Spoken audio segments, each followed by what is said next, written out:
Imana yacu irakomeye. Muraze cyane tubaka irya hema hajya. Muze kuraba neza imbere hari ibiti bitatu. Bisa. Hamuduze gatonya handi twasega twashira ryabuye hari ibiti bibiri. Ushitse hari wacu muri iwacu hari ikindi giti gisana bijyanye. Hamuciye inyuma gatonya hari ibindi biti bibiri biri hari yanye. Abakurambere twarabasiguje twavuga ati mutubwire no biti ko ringa hanye kandi byisa ni kubera iki.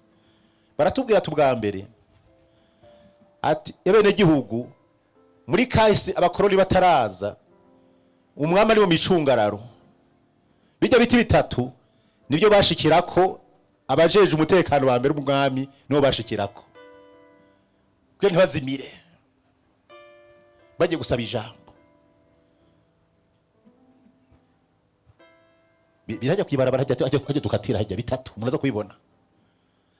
Hamba rero ngo ucamara ngo indugwi imwe kugira ngo abishikirize umwami bumve yuko uri muzima. Abandi bagemuye inzoga baratubwiye bagemuye inzoga zimwe ubucyaziye muri umwami zashikira hajya nyene. Iyo ndwi ya mbere abazize kugira ngo bapimure neza yuko atashano bashizemwo bakaza kubasomesha ko gatoya ati gumanga indwi yose tubanze turara. Abarozi hajya n'ahantu hera cyane hajya indwi iheze bagasangura uradora baca kunguruza kuri bya biti bibiri biriko yabuye hajya ngo baca kunguruza nizo nzoga zaba kunguruza ugashika abandi bantu baje umutekano hajya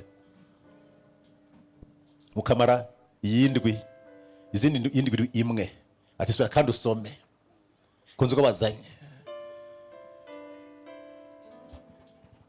indwi gahera babyo tangorane zanzo baca baziterura bazitwara ibwami bazisanza umuntu hari ku giti kimwe kiri hari muri pale indani hari niyo kiri gisa nabijya niko kayira baca bacamwe murabyumva umwami aje kwakira baca bagucisha hari inyuma utosheruke kujya biti bibiri biri hari inyuma bisa bashakuye gutinda iganukire witahire akugabira akakugabiye ugatahukana ingabire kwaca wigigira.